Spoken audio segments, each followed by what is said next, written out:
Hello my champions, Assalamu alaikum. Today once again I am here with new lecture. I hope that you are doing great. Let's go with me. I will try to understand you and I will make you sure about this lecture.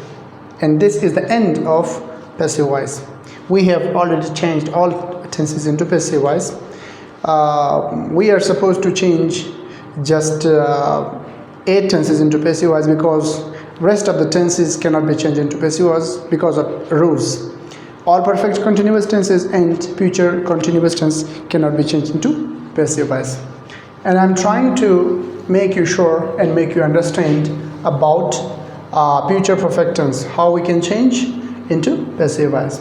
As you know, the rules and regulations and its all that requirements, prerequisites. Okay, future perfect tense की जो हमारे पास Urdu identification है, Urdu identification इसका क्या है? चुका होगा, चुकी होगी और चुके होंगे उर्दू आइडेंटिफिकेशन है। पैसों में चेंज करते वक्त आप लोगों को पता है कि इसके साथ लफ्ज़ कौन सी चीज़ इजाफा होगा? इसके साथ लफ्ज़ जा का इजाफा होगा। एक दूसरा, इसकी जो हेल्पिंग वर्ब है फ्यूचर परफेक्ट टेंस की, फ्यूचर परफेक्ट टेंस की जो हेल्पिंग वर्ब है वो क्या है? विल हैव है। पैसिव वॉइस में चेंज करते वक्त इसके साथ फिर हम क्या लगाएंगे? विल हैव बीन लगाएंगे। यानी फ्यूचर परफेक्ट को हम फ्यूचर परफेक्ट कंटिन्यूअस टेंस में चेंज करते हैं और वर्ब जो है वो फ्यूचर परफेक्ट टेंस में पहले ही से थर्ड फॉर्म है, तो third form verb remains unchanged into passive voice. अब इसकी पॉजिटिव सेंटेंसेस मैंने लिखे हैं, इसको मैं चेंज करता हूँ। 2 पॉजिटिव लिखे, 2 नेगेटिव लिखे, 2 इंट्रोगेटिव लिखे। सिंपल, इसके साथ वो लफ्ज़ जा का इजाफा करे, बाकी आप खुद उसके ट्रांसलेशन कर सकते हैं। You will have caught the flies. अब चूँकि फ्लाइज जो है वो क्या है? वो इसका ऑब्जेक्ट है, सही है।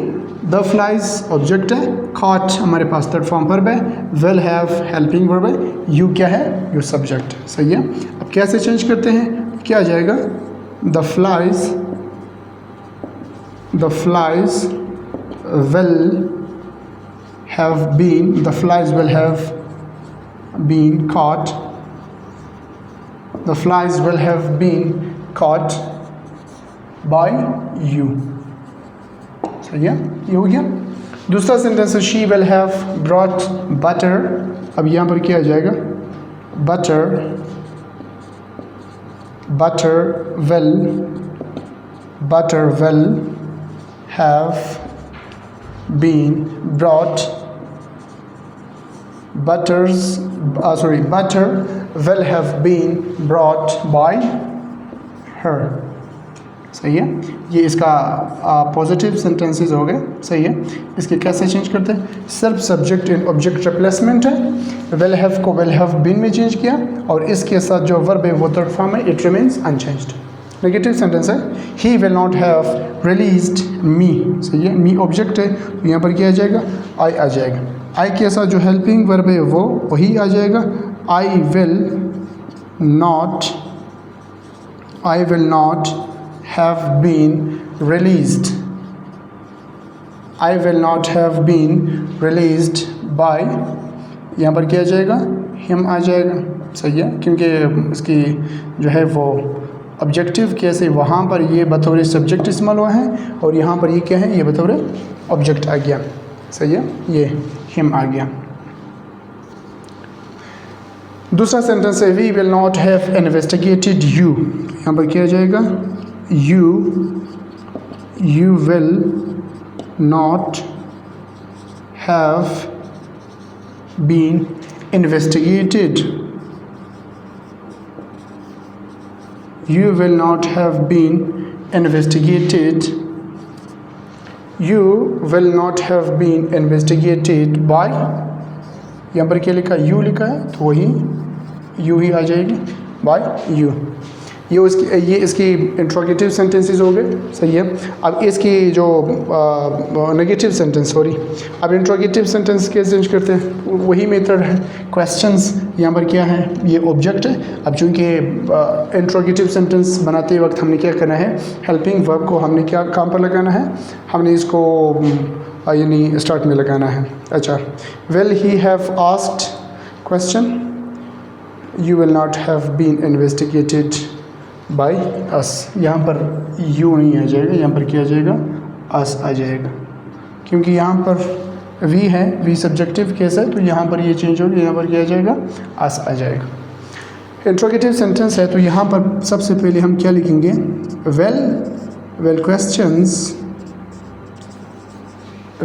Questions have been asked, well questions have been asked by him।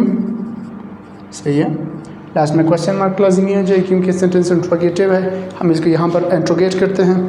दूसरा सेंटेंस है you will have completed that. सही है, यहाँ पर विल आ जाएगा, will that have been completed, will that have been completed by you। सही है, यहाँ पर you है तो इसकी फिर से क्या आ जाएगा, you आ जाएगा।